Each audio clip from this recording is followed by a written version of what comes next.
Hello quilters, it's Leanne at Quilters Cupboard in Uxbridge. Want to say a great big hello to everybody. Thank you for tuning in. This is video number 3 in my But Wait, There's More series. That also means I've just recorded block number 3, month number 3 of our Luminous Block of the Month program. That is the quilt that you see behind me. If you've been following along with this particular series of videos, the But Wait There's More, it's always hanging in the background. And it is a very cool block of the month that we've been running at Quilters Cupboard. And the teaching component of that, when you sign up for the program, is available by video for you to watch anytime, as many times as you want, etc. We had an initial run of the fabric that you see my sample in here, sold out of all of those kits very quickly, came up with another color combination and sold quite a few of them as well. And lots of people are doing it in a scrappy version, shopping their stash at home, etc. I wanted to let everyone know that we still have copies of the pattern here. If you're interested in picking up a pattern, we have more kits of the actual Just My Type version on its way here. It's supposed to be arriving in June. We're very excited about that. But I wanted to let you know that that means that there will be more kits available to sell. Because the program was recorded as a video series, you can sign up for it at any time. That means if you're working with your own fabrics, you could sign up now. Sign up for the program, pick up the pattern, and work with your fabrics at home. If you want one of the kits, you can sign up for the program now, and when the fabric comes in, we will bill you for the kit and the pattern at that point and send it all out to you lickety-split after we get the kits into the store.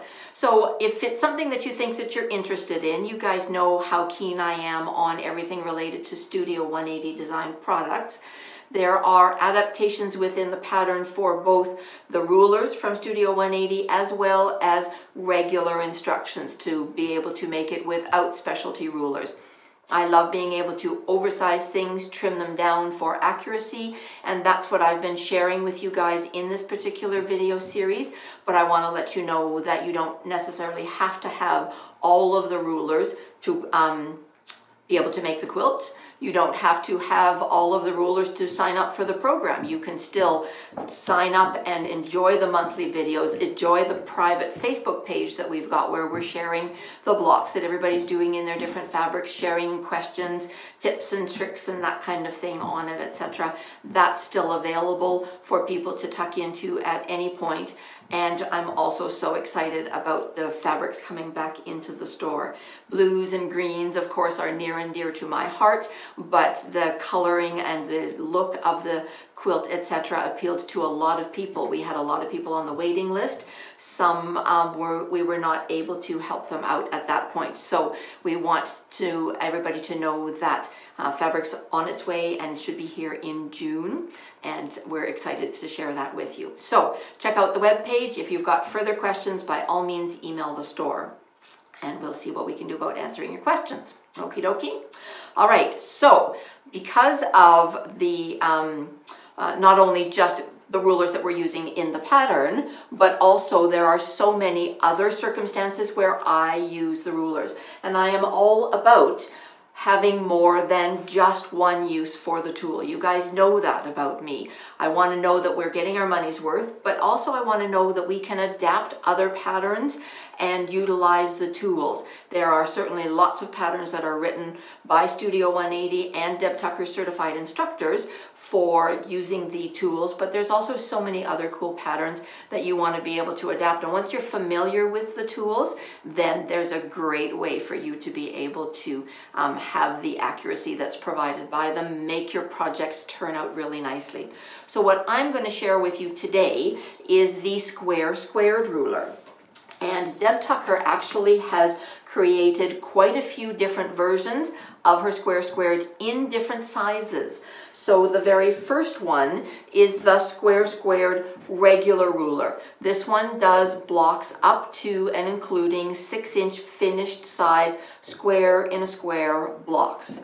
She created a larger version. It's a set of rulers. So in this case, we have a Part A ruler, which is the piece that you're going to use to precision trim the center component of your square within a square block. Wait till I show you what you can do with all of these. And then part B of the larger set is where you actually line up your stitching lines underneath the markings to be able to trim your square and a square component so that it is the right size. You've got your points in the right positions. All your triangles are the same size. And so that is her large set, and that goes up to from 1 inch all the way up to 12-inch finished square and a square blocks. There's also a brand new ruler that she has come out with, and it's the square squared 1/2 inch. So this does units that finish at a 1/2 inch size, and that's unusual, but sometimes you want a finished 1/2 inch size. If you want to build an economy block, and I'm going to show you some really super cool economy blocks, but if you want to build an economy block that finishes at 9 inches and you want a square and a square block or another economy block inside that 9 inch, you would need something that's going to be a 4.5 inch finished. It has to be half the size of what your finished is. So to be able to utilize the 1/2 inch, the square squared 1/2 inch ruler to be able to accomplish that is super cool. This goes from 1.5 inch finished square and a square blocks up to 8.5 inch finished square and a square blocks. So lots more sizes have opened up to you to build square and squares, economy blocks, snail trail blocks, pineapple blocks, so many very cool things that this whole set of rulers will give you access to the variety that you're looking for. I want to remind everybody that Deb Tucker has created videos on her website for all of the rulers that I chat about. She has rulers, videos for the regular square squared, the large square squared, all of the Tucker trimmer, the wing clipper that I've done in the first 2 videos within this particular series that I'm creating, and the ones that I'll continue to do. She has amazing videos for the rulers and the technique sheets. There is a super cool blockbuster series that's available on her website. These are free blockbuster patterns. I'm going to show you a couple of those today and get you to, I'm going to say to you, take the time, go to the link on her website and check out what she's got there. There's some really cool stuff.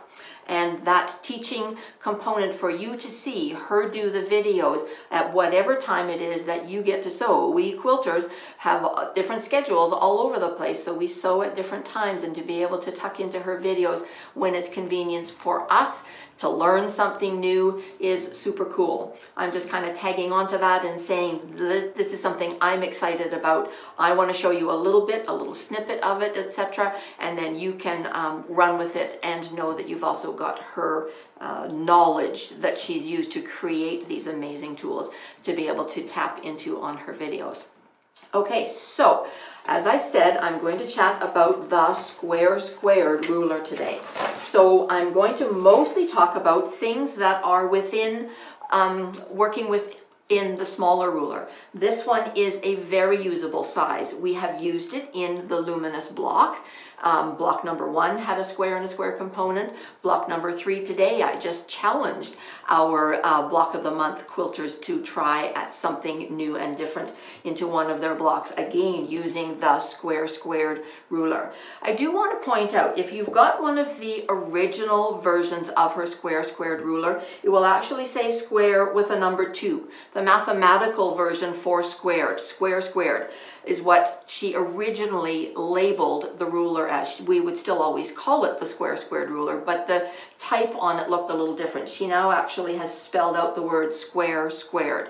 It doesn't mean that the ruler has changed and is doing totally different things that your first one can no longer do, but she's updated the words on it, and she updated a few markings on for the newest one, etc. So if you have one of the older versions, you may not have the diagonal line that goes through corner to corner within the part A of your ruler. You may not have the extra little hash marks on the side on part A of the ruler that are utilized when we actually are trimming for the economy blocks. I'll show you those in detail, and you can decide whether or not that's something that will be of interest to you. Certainly the newest rulers, the ones that we have in the store here, have the updated markings and the change of the title of the actual ruler itself, but does some really cool things. But even still, your original one is super cool and will still create your square and a square blocks, most definitely. All right. So, like I mentioned, with her large set, she has labeled them as a part A and a part B. So on my smaller ruler, I did the same thing. I took and put a little piece of painter's tape and labeled part A, the side of the ruler that has the window template for fussy cutting the center. Part A also has the side of the ruler with the size chart for your side triangles. I labeled my part B as the side of the ruler where you trim down the components underneath the specialty markings on the ruler for that, just like the big set, because quite a few of the technique sheets and some of the patterns will talk about trimming with part A and part B of your set of rulers, but you can still do them with those particular sizes, can still be done with your small ruler. It doesn't have to be the big set. Certainly if you want to do big blocks, then definitely go for the larger set of the rulers, and they'll still do the small right up to and including the big ones. But there's a lot of stuff that this baby can handle as well, and I just found it super easy to label my ruler with a part A and a part B, the same as so many of the technique sheets. Okay, so I'm going to jump into a bit of a demo of what the square and a square ruler does. The square squared ruler will create blocks that look like you have got a square within a square, sometimes a square within a square within a square, and also we've got little house blocks. So this is a block that we would call a square in a square. Different sizes that I've done. We've got blocks that have a square within a square within a square. This is an economy block. We also have blocks that are called little house blocks. That's what this guy is. So this guy here is a little house block. And Deb Tucker has created technique sheets for so many of her different rulers. And the little house block is one of them that is created to utilize the ruler. It shows up on the top corner of the technique sheet that it's a square squared ruler that we use. There's a great chart for lots of different sizes to finished components to make, and pictorial instructions as well as block ideas of what to create with your square squared ruler. So what I'm going to do is I'm going to show you a couple of things actually utilizing the ruler. So for the technique sheet that I had with the little house blocks, I'm going to say that for this particular one, I'm working with a 4-inch finished unit. So on the chart, it shows me the size to cut my base unit. It shows me the size to cut the 2 squares that are going to make the roof peaks. So if we think about this as being the shape of a little house, that's what we're going to be looking at. And we're going to take the square that we've got for the peak, and we're going to draw. I had my magic wand here. Where do you suppose there it is. There's my magic wand. So this little guy is a 1/2 inch wide, and utilizing the magic wand to lay on the square as it points out in the technique sheet, I'm going to draw a line that goes corner to corner, and because this is a big enough square, I'm going to draw another line on the other side to give me 2 stitching lines. And that gives me the ability to have not only the side that I need be stitched, but also the extra square from the bits that I trim away. So once you've sewn the first corner on, and I've stitched on both of those lines, I've actually stitched just a smidgen to the inside, in towards the seam allowance side. What I want to be able to do is think about when I fold my fabric back, I want it to come really close to filling the corner. That's part of the whole thing with Deb Tucker's rulers, is that so many patterns are written assuming that you are a very precise sewer. You're going to be able to lay your precision cut square on here. You're going to sew exactly on the line that you've drawn. When you fold that over, it's going to exactly fill the corner. There's not going to need to be any trimming because there isn't any extra to be trimmed. It's in exactly the right spot. Most of us aren't like that. We have a little bit of a wobble sometimes in our seam. Our seam allowance is a little bit different. Our machines sew differently. Every machine is different. So sometimes to be able to oversize, know that that takes a little bit of that pressure off of us. That really helps to be able to free up our creative juices, gives us more energy to be trying new and different things when we don't have quite the same panic. So I have taken my pieces that the chart told me, the sizes to cut. I've sewn the first square on. I'm cutting it apart between those two stitching lines. I'm going to press the seam over and get ready to sew the second side on. So once I've cut that little guy, I have a whole set now of little half square triangles that are already sewn. When I'm pressing, I'm a huge one for setting the seams, let the threads warm up with your iron, and then press your seam over, your fabric over the seam. I want to actually smooth it with my fingers, my nail a little bit sometimes. I don't want to be doing this with the iron.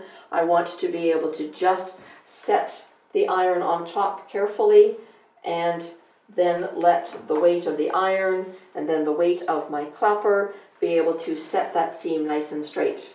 Okay, so now then I would come along and I would lay the other side of the square for the other side of the roof peak.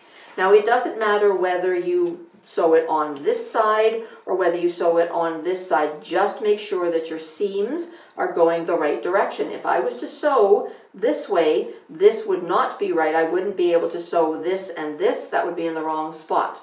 So make sure when you're lining those up that you are looking at what you're going to be creating. If I'm stitching on this seam and this one, I'm going to be able to fold it up and over that way. It doesn't matter which side you sew it on.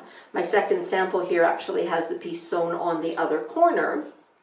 And so you can see that I have sewn on the stitching line, flip it over. I'm happy with it. I've got the other seam sewn as well. I'm going to cut a part in between these guys. I'm just using the edge of my square ruler actually. It doesn't have to be a regular ruler. It can be even that straight edge that you've got available.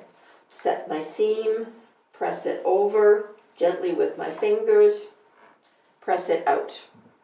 So now I've got a unit that I haven't really changed the base size very much, but what I've done is I have put my two little roof peaks on top of it. I've got a unit that looks like this.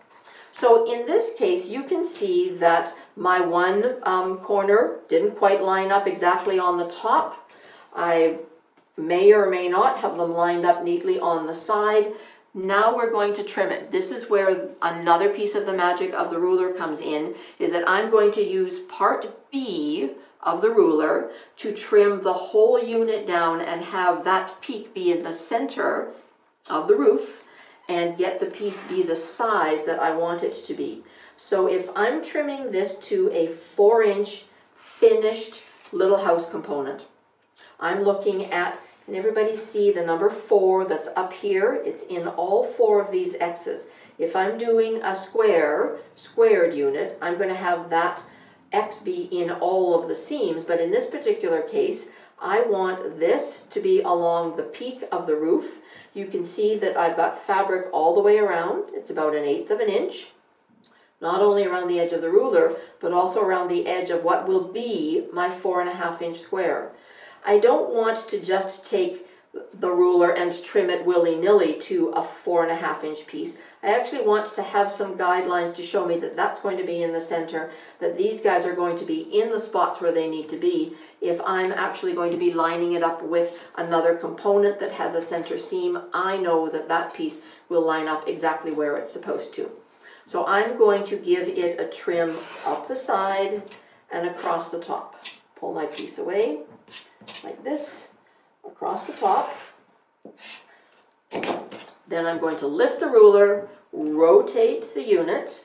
Now I'm going to put the lines that I've cleaned up, my nicely trimmed edges, this side and this side are underneath what's called the cleanup lines on the ruler. Now I'm looking at the X down at the bottom, and I'm going to be able to say, okay, those stitching lines again are right underneath the dotted lines. They're in the right position. That's dab smack in the center.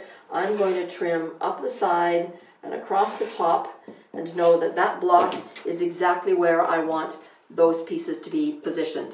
I'm now able to pop it into the pattern that I've got here on the table. This is one of the block patterns on the little house technique sheet. This guy here, super cute. You can make these in any sizes, of course. Just because I happen to use 4-inch finished blocks doesn't mean that you have to work with that particular size, but the chart on the front of it shows you all the different size of components to cut to create different size finished blocks. If you are a left-handed quilter, so as a right-handed quilter, I lines the ruler up like this and my component like this. If I'm left-handed, I'm going to be able to say, okay, I can leave the unit the same way and trim it like this. Visually, I would want to be looking at, my brain tells me I want to do it this way. I want to trim the peak side first and across the top, but it really doesn't matter. As a left-handed quilter, I'm going to position my ruler so that that cutting corner is in the upper left-hand side. Trim up and across. I would lift my ruler, rotate my block around, spin it around, then I would have the trimmed up lines that I had just finished trimming would be under here and under here, giving me this next corner to be able to cut and know that that guy is exactly the same as these ones. Perfectly positioned, perfectly sized, doing exactly what I want it to do. Now, this particular pattern that I showed you on the back of the technique sheet has got a regular square in the center. What if you wanted to put a square and a square block in the center? How would you do that? How would you create that? What if you wanted to jazz it up a little bit? So, to be able to create a square and a square block, this is what she originally intended, the purpose for the ruler. And we're going to go to part A of the ruler. We're going to look at the precision sizes that you cut. And in this particular case, I'm not making a 4-inch block. I actually want to make a 3-inch block because I'm going to use it for something else. But it tells me for a 3-inch finished block, I'm going to cut a strip that's 2 3/4 inches. So I started out with a fat quarter length bit of fabric that I cut 2 3/4 inches. This particular size is smaller than a full 2 3/4 inches. What I'm going to do is precision cut it by going up the side and across the top and getting exactly the size that I need for that block to be turned on point. So I'm going to take that piece and I'm going to turn it on point inside the corners that make this a square within a square component. But what size do I cut those? That's why I go to the side on the ruler that is your size chart for triangles, and it shows me that if I'm making a 3-inch finished, so this is a finished size, if I'm making 3-inch finished, I'm cutting squares that are 2 3/4 inches. This happens to be the same size that I cut this original strip at, but not every one of the sizes are they the same size. It's very important that you look at the numbers on here because they will change.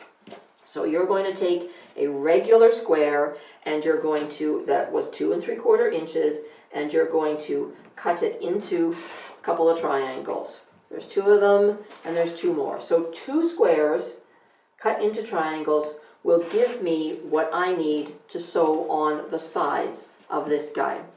When you are sewing these guys, I like to recommend that you actually stitch with the square on the top.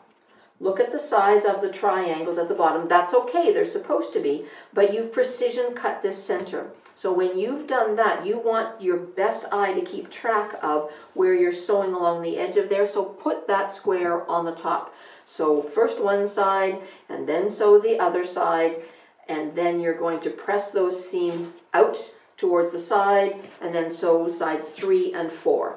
That's what I have here. I have one of them that I have sewn first 2 sides and then the other 2 sides. If I actually take that particular block and pop the pink square underneath my ruler, part A, you can see how that pink square was cut from this part of the window template for the precision size of that.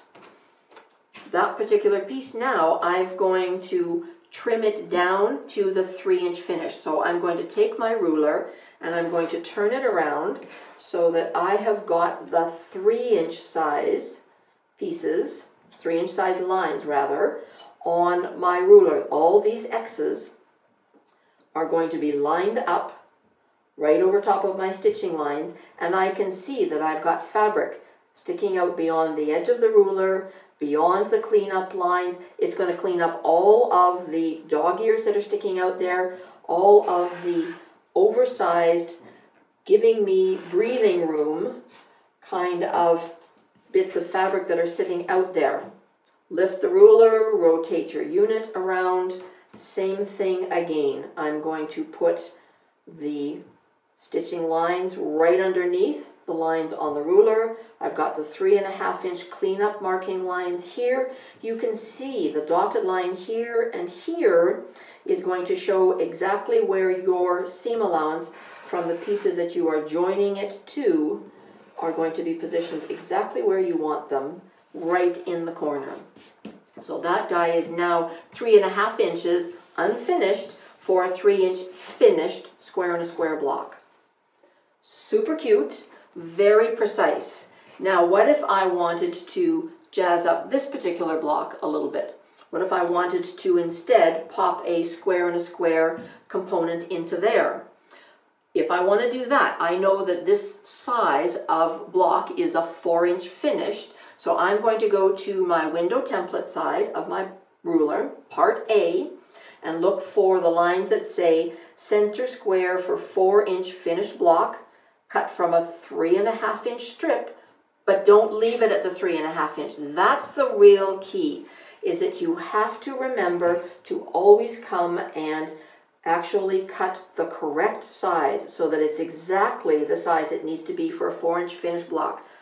Think about you've invested in the ruler. If you're not using both sides of the ruler for your unit, you're missing out on something. If you leave your square at 3.5 inches, it will not fit properly. So many times in classes people say, well, I cut the size that it said on there, but it doesn't fit into the block. I'm losing my points. I don't get what I want it to be.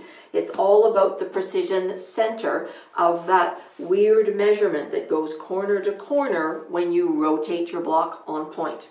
Okay, so I've showed you that on the back so that you could see the size that I cut it from. I cut my green side triangles from 3 1/4 inch squares that I cut in half, sewed them on, first 2 sides, flip them out, then 2 sides, flip them out. Now I'm going to go to part B of my ruler and look for the 4-inch size markings on my ruler.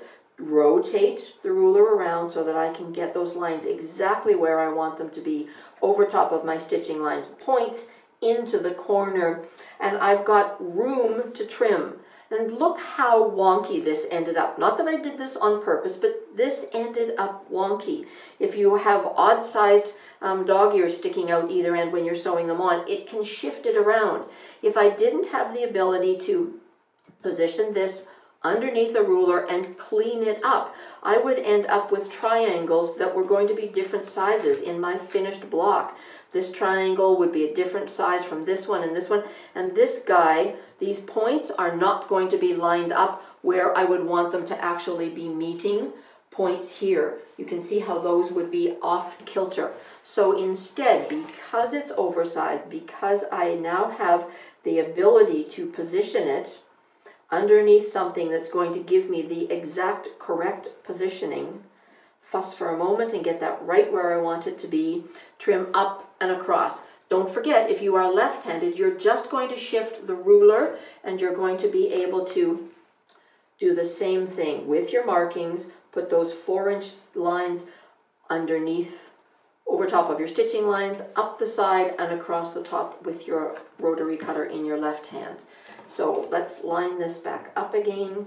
I'm going to do this, and it's going to go up the side and across the top. Get rid of all that wonkiness. Actually position where I need it to be. Lift the ruler, rotate the unit, lay it back down underneath the ruler. Now the 2 sides that I've trimmed up are directly underneath the 4.5-inch cleanup size lines. And I'm going to put the X marks the spots right over top of the corner points, and I'm going to trim up the side and across the top, cleaning up all that wonkiness again. And now I have got a super cute unit to go into the center of this same block. See how that changed that? That to me is so much fun. I love to be able to mix things up a little bit, look to change up the look of blocks sometimes by adding different components. So while that might not have been in the original plan of the technique sheet, I know that using the same tool can jazz that block up just a little bit more and give me something different to look at. Now, remember I was talking about the Blockbuster series that Deb Tucker has on her website. So they are free patterns that they are putting out, just information about the block. There are 3 different color versions every time. There's like a black line master component that you can then color in the colors that you want to work with your fabrics to create this particular block. And there's always 3 different size options to be able to make 6-inch blocks or 9-inch or 12-inch for this particular one. Every so often they may be different sizes, but there's always 3 different size options. It'll tell you what size to cut your little house block. It'll tell you what size to cut your square and a square block. It'll tell you what size to cut your half square triangles that are on the corners. You may be looking at that and saying, but that looks quite a bit different from this. You're right. This one, the little house blocks, are turned to look like star points. I really like that part. But what if we rotate? It's always a lot of fun. Oh, I like it. I think that it's fun to be able to play with blocks. Who says you have to make them exactly the same way that the pattern designer had them laid out color-wise? So that was me rotating just the sides. But what if I rotate the corners as well? And if I do this, that now looks a whole lot more like what was in that technique sheet, on the technique sheet. Doesn't that look super cool? Now, this is something for you guys to watch out for. These guys are all the same size. Something's going on with this one. If I was to try to sew this together, it looks like the right kind of unit, but it's not. This one has not been trimmed yet. It's slightly taller. It's slightly wider. It's creating chaos in my block. This guy needs to be trimmed down so that he's the right size with the squared tool. And you could see that you can see that that's got a little bit of extra all the way around. I'm going to take one of these guys that I've already trimmed and pop it in here so that, well, and it's not going to be that guy. He's too big as well. Okay, I guess I'm trimming this one. It's good practice for me. I thought I had more of them that were trimmed. I guess I left lots to be able to share that with you. Trim up the side and across the top. Lift the ruler, rotate the unit. Line it back up again underneath the cleanup lines. There's just a little snippet that's being trimmed away. I don't begrudge that little bit of fabric when I know that my unit is now the right size and is going to fit with my other blocks. Because if I had tried to sew it together with that other oversized piece, there might have been some curse words in there. We don't want that to happen. Our quilting hobby is supposed to be fun. Whatever we can do to make it fun, to make things more accurate, I'm all about. And that's what these specialty tools do for me. Now, okay, so remember I said I was doing something different with this particular block. I have another technique sheet that has been created by Deb Tucker, and she's created ones called stacked squares. This is for, again, the squared ruler. It may show in the top corner, it may reference the large squared set of rulers. It has got a massive chart on the back for all of your numbers to be able to make economy blocks and stacked squares from 1 inch all the way up to 6 inch. But what if you only want to make a 6-inch block and you have the squared ruler? Go ahead and use the information that's on that chart for sizes 1 through 6. And you'll end up with the amazing blocks within those particular sizes. You don't necessarily have to have the biggest one if that's not the size that you're going for. This is a 6-inch stacked square, a 6-inch economy block. That's what it's called when there is a square within a square within a square. That is so cute. I really, really like it. I'm very excited when I see patterns that have economy blocks in them. This is a 4-inch economy block. This is a 6-inch economy block. All of the size instructions for that are on the back of the technique sheet, as well as some really cool ideas for different kinds of blocks to be able to jazz up what's in the center. But the sizes are all there on how to create them. I want to walk through something interesting for you on what we're doing that's different when we make an economy block versus just a regular square and a square block. So when we're looking at something like this, this was our square and a square block. This is an economy block. This one, the center square, is on point. It is over here. It's on point. That's the part that we have to precision cut with part A of our squared block. So when we're doing an economy block and it's a square within a square within a square, this center square is square. It's not on point. So this one we're going to cut in a regular size. So that particular guy, depending on the size of the block that you're making, if it's a 4-inch finished block that we're looking for, we want a 2.5-inch square. And that's what size I cut this guy in the center. If I was to lay my squared ruler over top of that, it doesn't line up underneath the numbers for any kind of a finished size of block because it's a regular block. It's not turned on point. So a regular ruler cuts that one. Then you are able to sew the sides onto it based on the chart for the size that you're making. And then you're going to take that particular piece. I'm actually looking to make an economy block that looks like this. So my little green square was cut out of a straight square. I added the size of the triangles for the sides here. If I'm making this as a 3-inch economy, I started with a 2-inch square and I cut 2.5-inch squares for the side triangles. Now this is the piece that's going to be turned on point.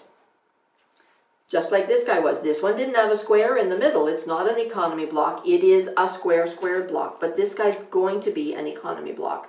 So this was a regular square to start with. This one I'm going to turn on point. That means I'm not lining it up with the X's. If I was to try to do that, it's not going to fit the sizes that we want it to. It's not lining up underneath there because that's not what I want. I want this to be the center for an economy block. I want it to look like this guy.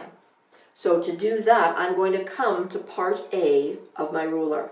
I'm thinking about what size it's going to finish at, 3 inches. So I've got lines here that say center square for a 3-inch finished block. It doesn't say it has to be an economy block. It doesn't say it has to be a square and a square block. It just says a 3-inch finished block. This is where the new lines on the ruler are super cool, is that there are little hash marks here that weren't on the older version. I actually bought myself the new version of the ruler because of the upgraded markings on them. Really, really like that part of it. but the ability to have the precision to be able to center it. You can still trim it down to the size that we want it to be on the older version. You just want to pay attention to the positioning so that your little triangles out here are all going to be the same size.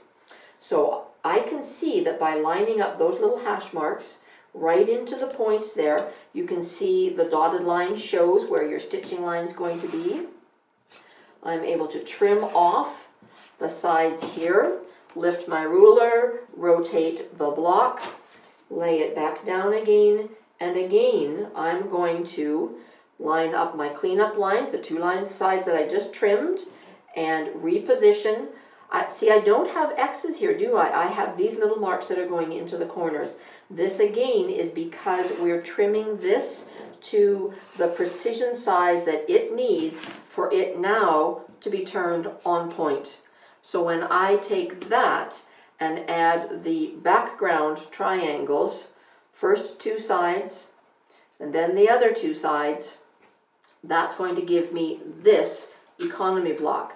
Same thing as before when I said it was just a straight square and I wanted to sew with the square on the top. I'm going to do the same thing. I'm going to sew so that I can see where my stitching line is going to cross in here. I want to position it so that my dog ears are about the same size, but it's most important that that get right towards the X and keep a good seam allowance here. Do the first two sides, press the sides out, then add the next two sides, and you've got a unit that looks like this. So this guy now is the size that I want it to be eventually. No more rounds are going to go around it, but it's still oversized. Now I've got this is a square, this one's on point, this is a square. So now I know that I'm going to take that unit and go back to part B of my ruler. It's a 3-inch finished, so I now have the 3-inch lines over top of my stitching lines for the final round. But super cool, I also have guidelines for the center component to be able to follow them as well. I've got square lines here to be able to know that this is going to be positioned in the center. These guys are where they need to be. I've got 1/4 of an inch beyond my points all the way around. I can take this and trim up the side and across the top. If you're left-handed, it's going to be in your left-hand corner like that, up the side and across the top. Lift the ruler, rotate my unit around, lay it back down so that I've got the cleanup lines underneath the edges here, the X's where they need to be. I've got the extra little positioning guidelines, all kinds of things. There's so much to look at to help you position it exactly so. I'm going to take advantage of as many markings on the ruler as I can. Don't be afraid of the markings on the ruler. They're there for a reason. Sometimes people will look at a ruler that looks like this and go, oh my gosh, there's so many lines. What do you do with them all? Break it down slowly. Read through the information that's on the ruler. It's really good. It's there for a reason. It's telling us the sizes to start with, to trim with, what to be looking for. The numbers are really good. It's not scary when we know what we're doing. And don't forget about Deb's videos that she's got them. She walks through regular squared blocks, economy blocks as well. And now look at how super cute that is. We've got a regular squared block and we've got an economy block. Now, these guys finish at 3 inches. They're 3.5 inches right now, but they're going to finish at 3 inches. If I want to pop them into a bigger block, I can say I need to double the size of it, but 3 inch can go into 6 inch. I could turn around and put this little guy in here just as a regular square and a square inside an economy block. I just need it to be a 3-inch finished component. And I know that I need that to be a 3-inch finished component because the chart tells me on my stacked squares chart, so this is the technique sheet, the chart on the back tells me that for a 6-inch, my starting center square is going to be 3.5 inches unfinished, 3 inches finished. So this particular block, this is a 3.5 inch cut square. But it's also exactly the same size as a 3.5 inch unfinished squared block or a 3.5 inch unfinished economy block. So when that gets popped into the center of this guy, we now have an economy block inside of an economy block. All those different colors, all the contrast, it's creating such a super cool block. I get really excited about this stuff. Is that crazy? Do you guys do the same thing? I love to look at how we can add some visual impact to the blocks and the quilts that we're making. What if we want to jazz them up a little bit? What if we want to do something a bit different from what the original pattern was, like what I did here, like what I've challenged the girls to do on our Luminous program for their block number 3. I said, what if you jazz something up a little bit and try something a bit different? You don't have to. Nobody's going to say it's wrong if you do or if you don't. But sometimes it's fun to challenge yourself and do something a little bit different. So that is sort of some of the super cool things to do with your squared ruler. Economy blocks, regular squared blocks. Since I've got this guy here, I might as well show you how to trim this guy. It's going to be exactly the same thing. We're going to line up the 6-inch lines on here, regardless of what's in the center.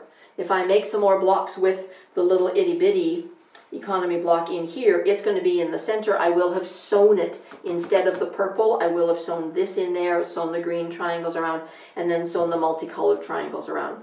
All of these fabrics are from my Daybreak collection of fabrics that I showed last month when I was doing some stuff with the wing clipper. Love this collection of fabric. We still have a bunch of it, and I think we still have a bundle of the half meters and stuff. It's given me lots of options. I love these fabrics.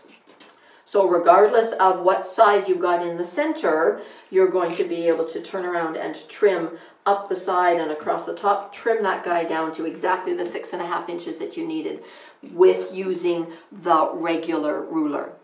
Now, I'm going to show you a couple of more things that I have done with this because, again, I am all about jazzing it up. Hang on for just a minute. I'm going to bring in another quilt to show you. Okay, so remember I was talking about how I like to do things differently? Saw this particular pattern and loved the looks of the square within a square blocks and had great fun doing and adapting it in colors that I wanted to work with for this particular one. And in this block, we have got an economy block inside an economy block. Again, the 6-inch size that I used with my regular squared ruler for the blocks that are on here. And it's all about color placement. Color placement, color value, changing it up really shows you what you can do differently to create completely different kind of looking quilts and blocks, etc. Super fun to do. Contrast is key. Notice how these guys are real contrast. These guys disappear a little bit. There actually is a green fabric in here. When you see it on an overhead shot, you can see that there's another green fabric around inside the colored fabric, and that's hard to see. So contrast to help show up your components is worth the trouble. When we look at little tiny pieces of it, sometimes it's completely different from when we look at the 1/2 meter or the fat quarter or whatever we've taken home. So think about that. Are you going to have enough contrast to show up your piecing on it? But loved making this. Lots of fun. Got another one. Hang on. Okay, so this little quilt is a little one called Stormy Stars. This came out of a collaboration of Deb Tucker with Marie Bostwick. Every time Marie writes a book, Deb Tucker creates a pattern to go with it, and she called this one Stormy Stars. And this particular pattern, while it does use the Diamond Rex ruler as well, it also has economy blocks and square blocks in it. I jazzed it up and put economy blocks in all of the positions, and it just creates the best movement. This is very traditional of what you would find in a storm at sea kind of pattern, isn't it? Where you can see the curves, you can see what looks like circles, and there's been no circle piecing, no circle blocks in here, etc. It's a change of the angles between the Diamond Rex units and the 45-degree angles in the economy blocks. Loved making this. Super cute and fun. And again, if the original pattern just had square and a square blocks in it, like it did, I changed that up and put economy blocks in there. So this is a little pattern that Deb Tucker has on her website. I think Marie Bostwick also has it on her website. And super fun to be able to adapt in different sizes as well as different fabrics. Now I'm going to show you a bigger storm at sea, and you can see what it looks like when you grow it into a bed-size quilt. Hang on. Okay, so this is a bigger lap size. Could be made bigger for bed size, certainly, but it's lap size smooth sailing pattern by Studio 180 Designs. It's really cool, very scrappy, very fun to see the change again in the value, and the change in the angle creates the circular kind of look that's very traditional for a storm at sea kind of pattern. Loved making this. It was a lot of fun with the scrappy blues and creams in it. Super easy to make it big. Those of you who want a king size quilt, go king or go home. Easy to do. And then I loved the idea of the merging into the borders here, creating a waving kind of effect. Guess what we have out here? Anybody recognize? That's a little house block.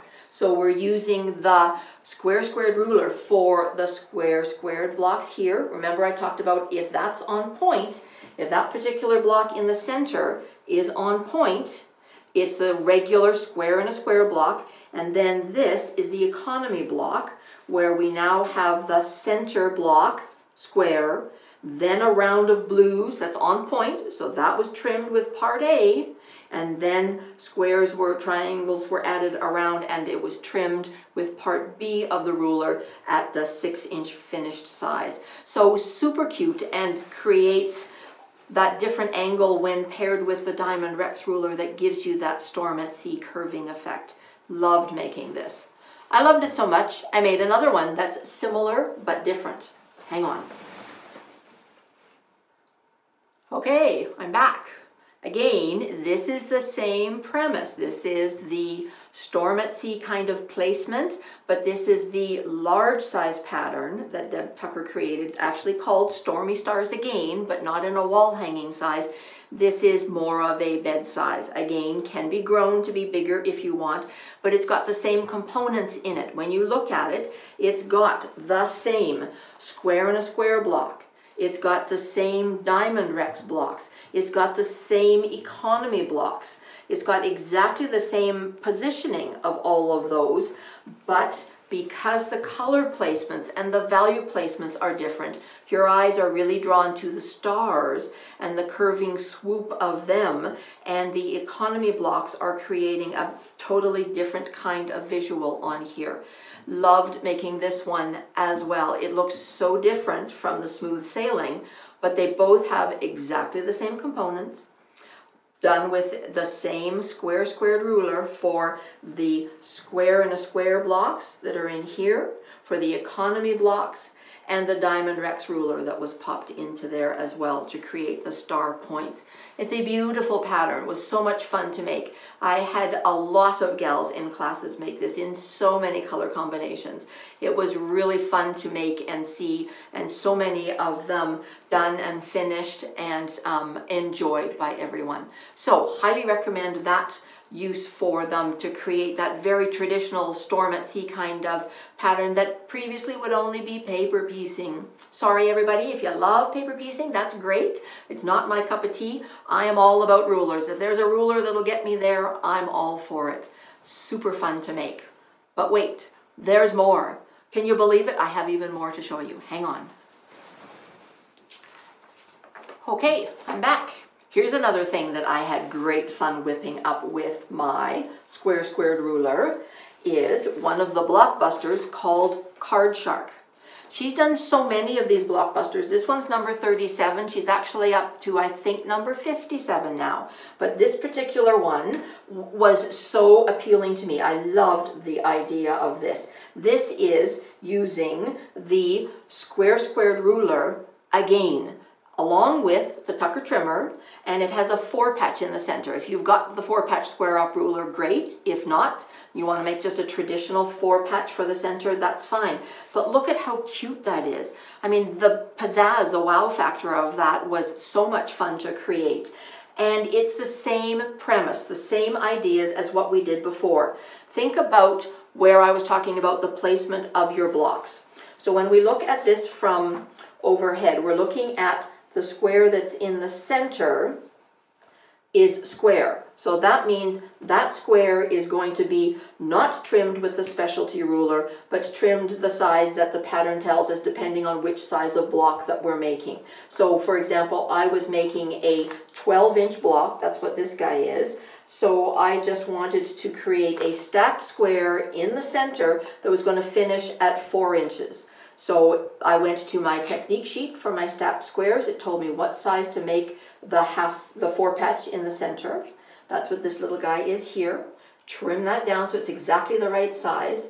And then add your side triangles. So you're going to start to add the colors on your side triangles. Let's turn this guy around so that it's positioning the same way that the finished block is. So this guy here, I added the green triangle here and the blue triangle and then these guys, and then that particular unit that was there, that guy there, ended up getting trimmed with part A of my ruler because that's the piece that's going to end up on point.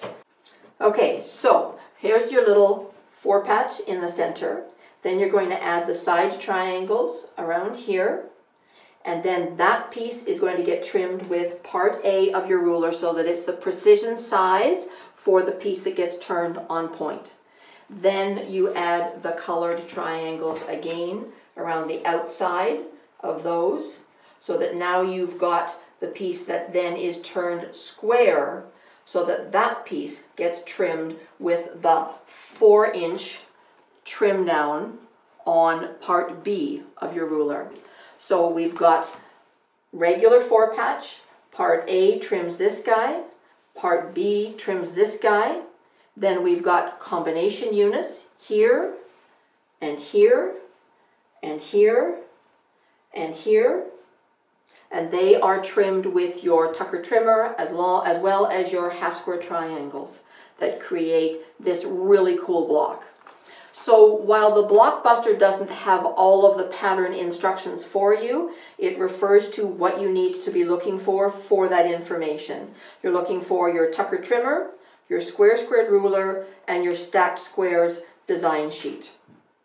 And then it tells you the sizes of those components that you're creating, and you get that information from the ruler instructions and the technique sheet instructions. And I love this block. I thought it was super cool. It's so bright and colorful, so cheery. Wouldn't it be fun to make a whole quilt out of scrappy, what are they called? Card shark blocks. This is from my Williams Garden Fat Quarter collection.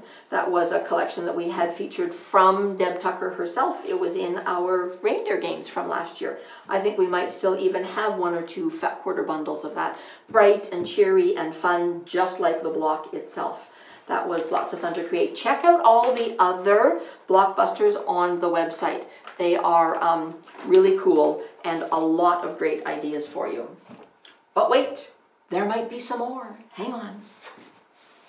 Okay, if you were looking at that last block and going, oh my goodness, how did you get all of those different rounds going? How did you know which one to put in which spot and what to trim? This is the same kind of idea. This is a snail trail block, and I have got this from one of the design sheets from Tucker University. So I had a great group of lots of classes of quilters that were doing Tucker University with me a couple of years ago. And we had so many different classes. We used all the different rulers. Each month we focused on a new one. This particular month was, again, the design sheet may say large square squared, but it actually was able to utilize the small squared ruler because the blocks finished at 4 inches. So we didn't have to have a great big one. We were able to utilize the smaller one.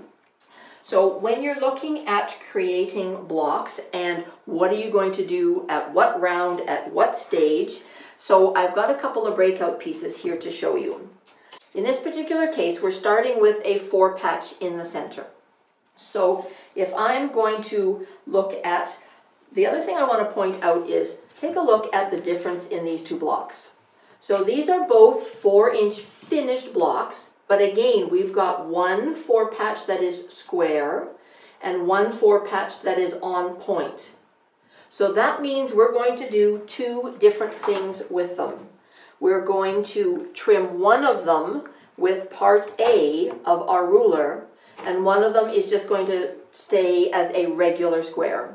So let's actually look at the 4 patch ruler to start with, because I want to look at that particular block. I've got a little 4 patch here that I've created. I want to spin the seam on the back, pop it open, press the seams over, open it up gently with my fingers so that it's right down to the stitching lines.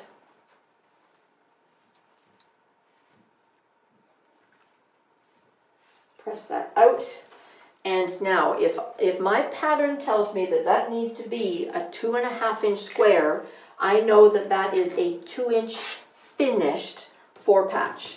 So I want to take that little 4 patch and I want to trim it to be a 2-inch finished component. You can double check the size of the piece in the center if you want to. You can look at it and say, okay, yep, look at that little guy. That is a 2-inch finished center for my regular economy block. The 2-inch size on here is not the 4 patch that's in the center. The 2-inch size is this guy turned on point as a square within a square. So I'm going to show you how to do those 2 differently. So this guy here, first of all, we're going to trim that to be a 2-inch finished 4 patch. So I've got my 2-inch bullseye center right in the center of my 4 patch. Trim up and across. Rotate the unit around. Bring it back in. 2-inch bullseye center. 2.5-inch there. Trim up. Trim across. Now this guy, for this particular stage, is ready to have his side triangles added. So I've got my side triangles cut at the right size for this to add them on. And it doesn't matter, move this a little bit closer into position so that you can see. It doesn't matter which side you add first. You can add the whites or you can add the colors first, but you're going to sew them on and you're going to get a piece that looks like this. It is important, it is very important that you line up the colors so that you've got them spinning the way that they need to be. Obviously, it doesn't work when you do that. You're not going to get a snail trail block. The colors need to be touching each other. So when you look at that, it needs to spin around that way, and you're going to get a block that looks like this. Now, in this particular unit, the block at this stage is this guy in here, and it needs to be trimmed to be on point. So I'm going to come back to the part A of my ruler, and I'm going to line it up. This is for a 4-inch finished unit. So I'm going to line it up. So remember I was showing you those hash marks? It works when we've got something like this in here as well. I'm going to line it up so that those little hash marks are right into the point where my stitching lines are. I have nothing underneath a diagonal this way. There isn't a diagonal that way marked on the ruler, but there is a line here that goes corner to corner right through the center of my 4 patch. You saw me give it just a little bit more of an adjustment, didn't you? Because not only do I want those lines exactly where they need to be, I'd really like my squares to be dab smack in the center. So if I turn around and take that piece and trim up the side and across the top, lift the ruler, rotate the unit, put this back into position. Again, it's the center for a 4-inch finished unit. So center square for a 4-inch finished block. Cleanup lines in position. Hash marks where they need to be. Center line going right dab smack through the middle of my 4 patch. And I give it a trim and across here. And now I have what will be the center for a 4-inch unit. That's not a 4-inch component. If I take my little 3.5-inch ruler, it's not even 3.5 inches. Oh, by the way, this is what happens when you kneel on a ruler. Still perfectly usable and fits in my notions bag beautifully, but don't kneel on your rulers. But it makes for a fun little size to be able to work with. So this is not its finished size. This is just the piece that's going to go into the center. Because now this is going to turn around and be added to the side triangles that are the next size on the stacked squares technique sheet. Or in this case, I have it on my design sheet from Tucker University talking about 4-inch finished blocks. That's what these guys are going to be, is 4-inch finished blocks. I'm working through the size to cut a snail trail with a 4-patch center and the surrounding triangles. So now when I add these, when I turn around and add these side triangles onto it, again, make sure that you position the triangle, the center, and the triangles the way that you need to go. If you are always going up and around to the left, up and around to the left, up and around to the left, up and around to the left, make sure that you keep your colors going in the right direction. Ask me how I know. I've had to pull out Jack the Ripper to fix some of these. Not these guys, but in the past I have. Just really pay attention to the direction that you're going. And if you're doing a pattern of a whole bunch of them, and you want them all to spin the same direction, make sure they're all up and spinning to the left, not 1/3 of them going to the left and 2/3 of them going to the right. Creates a different kind of secondary design. So then when you've got those side triangles added onto it, you've got a unit that looks like this.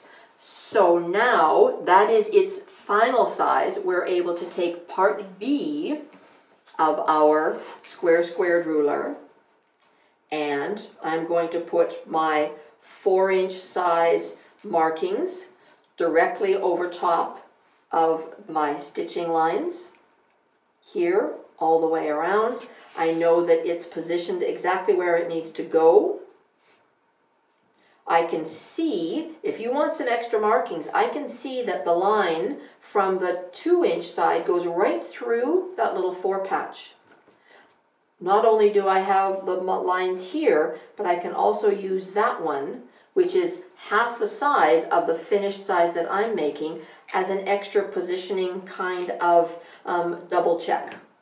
I don't have a line going this way. I don't need it for this particular position. For this trimming, I'm looking at those. So I'm going to take this, and I'm going to trim up the side and across the top. Lift the ruler, rotate the unit. Again, if I was left-handed, I would have done my first trim. I want to make sure I never leave any lefties out of this.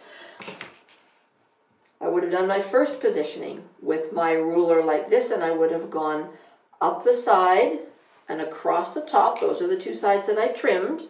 Lift the ruler, keep it in the same position. Rotate your block around 180 degrees so that the 2 sides that you cut are going to be lying right underneath this and this cleanup line. Now the other 2 untrimmed sides are exposed beyond the corner. That's what we're always looking for, is what do we need exposed beyond the corner of either the left side that you're trimming or the right-hand side that you're trimming, depending on which is your dominant hand.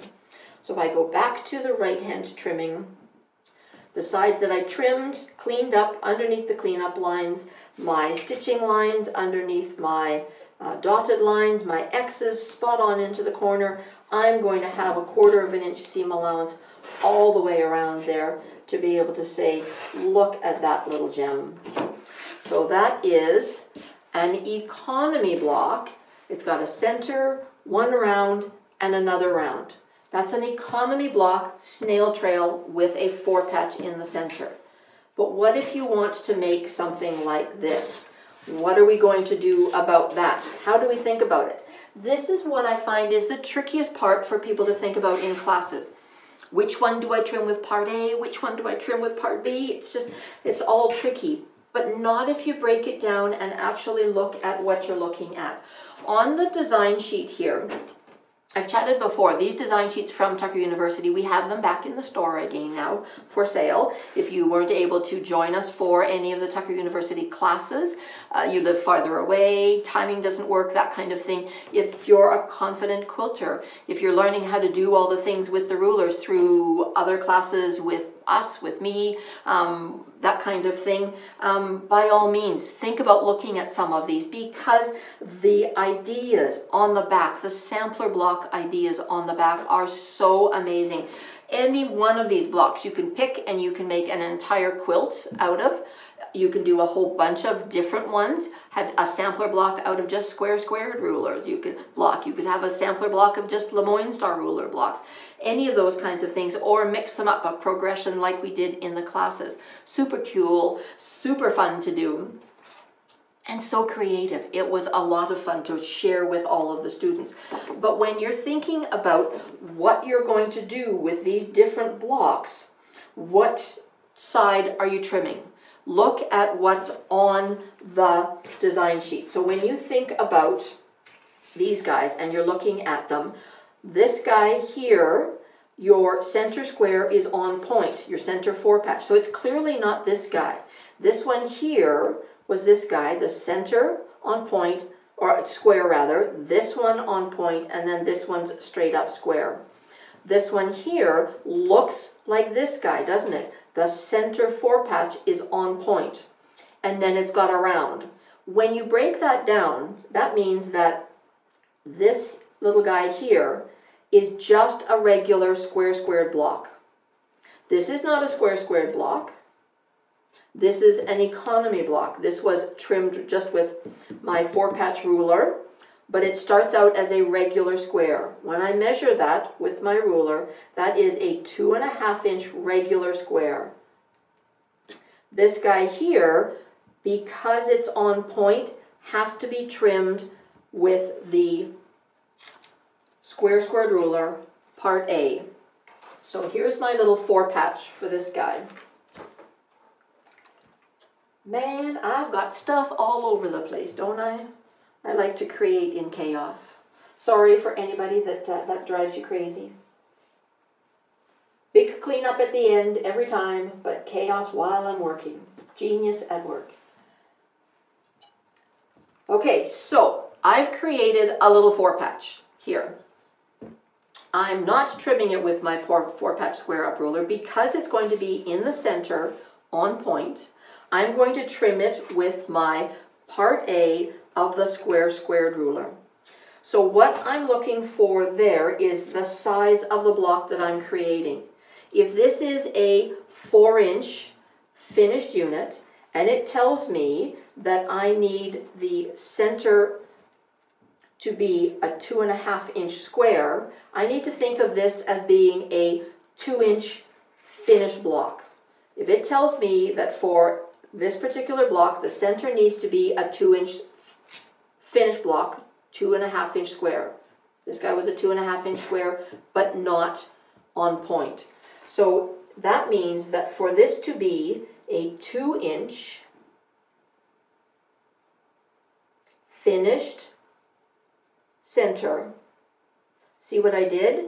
I'm looking at the lines here that say center square for 2-inch finished block. That's really small, really hard to see. Center square for 2-inch finished block, cut from 2-inch strips. If you're making just a regular square, you would do that. But I want to be able to turn around and say, okay, I need the hash marks on here. It's not a triangle like the other blocks that I was showing you. This is a block that has seams. So I'm actually able to trim this with the hash mark from each of those sides over top of my stitching line. And it happens that the lines for a 1-inch block are tucked right into that corner.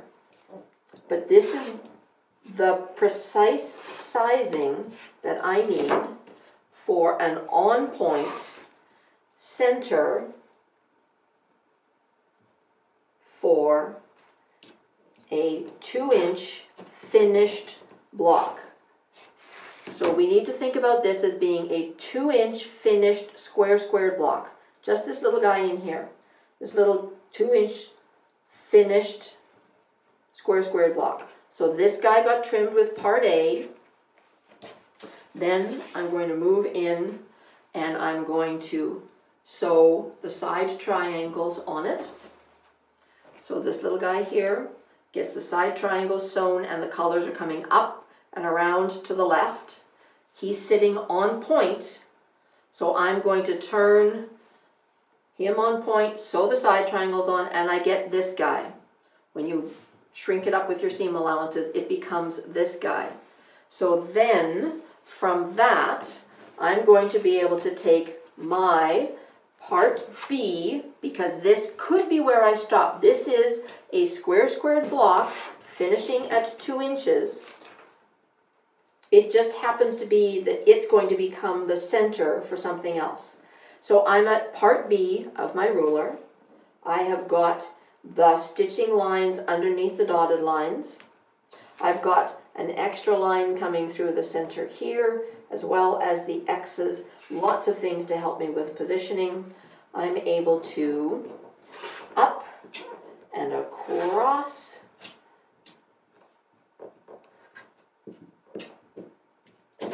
and see the little points, exactly where I need them to be. Now 2.5 inches is the size that I'm making unfinished. It's a 2-inch finished, 2.5 inches unfinished. Are we starting to see the pattern here? This guy is now the same size as what this was to start with. That little guy now is a squared block that's the same size that was the center of this. This economy block, 1 center, 1 round, 2 rounds. This is now the center for that. So then I'm going to be able to sew again, opposite sides on, press them out. That unit is going to become this unit. When this guy's sewn, it becomes this guy. It's going to end up in the block on point, isn't it? We're now looking at this becoming this in the center. Who's confused? I hope not anybody. I hope you guys are following along with this.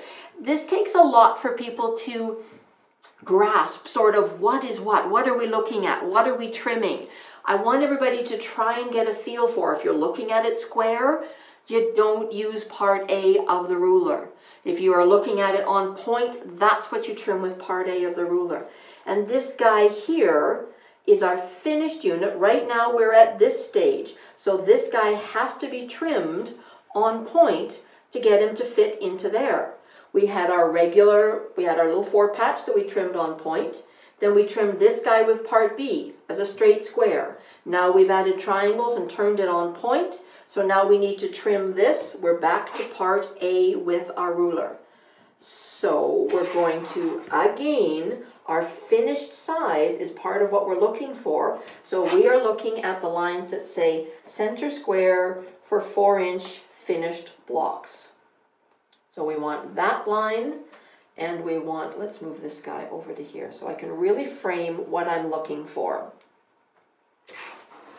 Okay, so we are looking for the hash marks that line up with here and here and here and here, all the way around for that. We look at We have extra lines here that are able to help us out. We've got an extra little line here. We are looking good. And look at that diagonal line straight through the center of my 4-punch. Trim and trim. We're cooking with gas now, folks. The end is in sight. Cleanup lines, center line, hash marks exactly where they need to be. I don't mind, I really don't mind that this bit of fabric has been trimmed away, and anybody in classes with me is going to laugh and say, but Leanne, you're always talking about how you're Scottish. True, but I would much rather trim this than have this be trimmed wrong and have to throw the whole thing out. If I don't have this lined up properly and my center square ends up all higgledy-piggledy. How many of us have had that happen where we're trying to build an economy block and the center ends up not lined up properly, the triangles are different sizes, and you end up throwing it away? That, in my mind, is more of a waste of fabric than that little bit that I just tossed to the side there.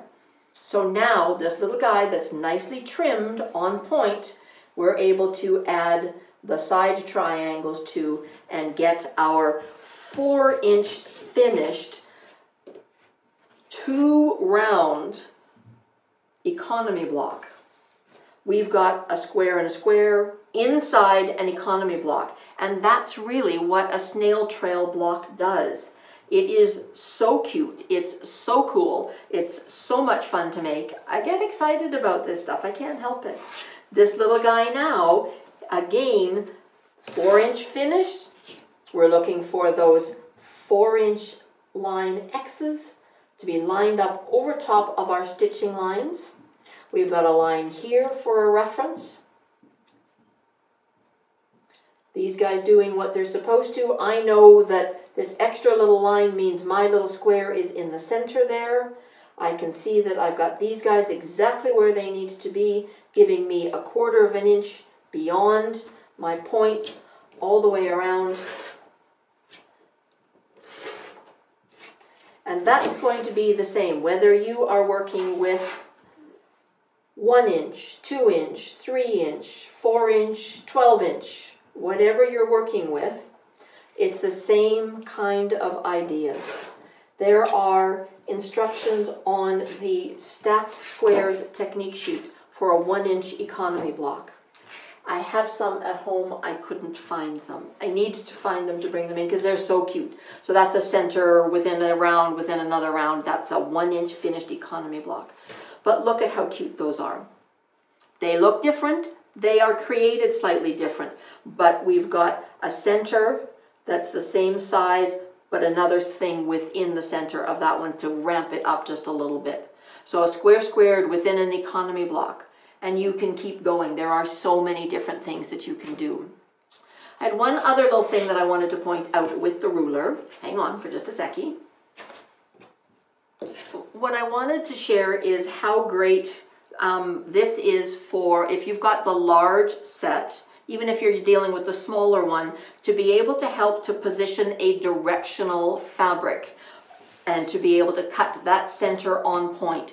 If you have got some embroidery that you're working on, or if you've got something else that is a large piece that you really want to make sure is the direction is going the right way. It's not the same as taking your piece of fabric and cutting the appropriate size square and then turning it on point. That's not going to give you what you need. As soon as I take that 9-inch square and turn it on point, it's going to turn into that, which is not what I wanted to have happen with this.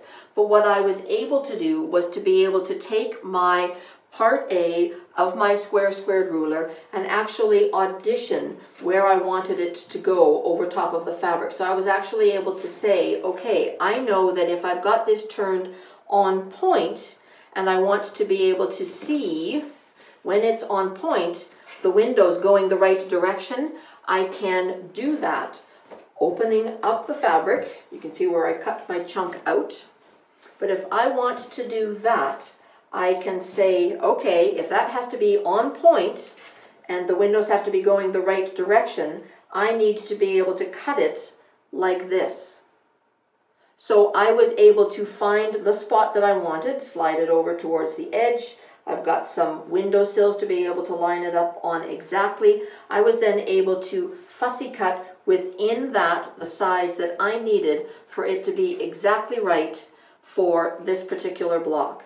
So if you've got a feature fabric that you want the great big huge rows to be exactly in there, that's great if it's not directional, if it's kind of avant-garde and looking kind of different. But if you've got something that's directional, that you want specific, if you want the cat sitting upright instead of leaning sideways, that kind of thing, you want to be able to position it so that you can actually see what's going to go where. It's a huge help to know that you've got lots of extra markings and direction on here to be able to specifically see the size that you need and the positioning that you need for a directional fabric. It's not always the same. We want things to have a specific look to them. We need to figure out how to get there. Okay, everybody, how was that? That was a lot. That was really a lot. Do you feel like you've had a class with me? Love to teach, love to share, so much to go on and on about that I could, but I think probably I better wrap it up. Probably have used up most of the memory in the camera card. So I hope you enjoyed my But Wait There's More video number 3 for my series. This was all about the squared rulers. And again, like I said, we have got the small size, we have got the 1/2 inch size, we've got the large set. There are all kinds of technique sheets, design sheets, patterns, ideas. Now you've got the tools to adapt some other patterns as well. I love to hear from people how they have taken patterns that they didn't like how the instructions were written and turned around and tuckerized it and made it work for them and made it work really well. That's what I'm all about, sharing those kinds of skills. So thanks for joining me. Thanks for all you've done to help participate in these kinds of things and check in on Quilter's Cupboard. We appreciate you looking at our videos and checking out what we're doing. And everybody stay safe, stay well, hope to see you soon. Fingers are definitely crossed that we'll get to see you all soon. And join me next month for another But Wait There's More video. Take good care, everyone. Bye-bye.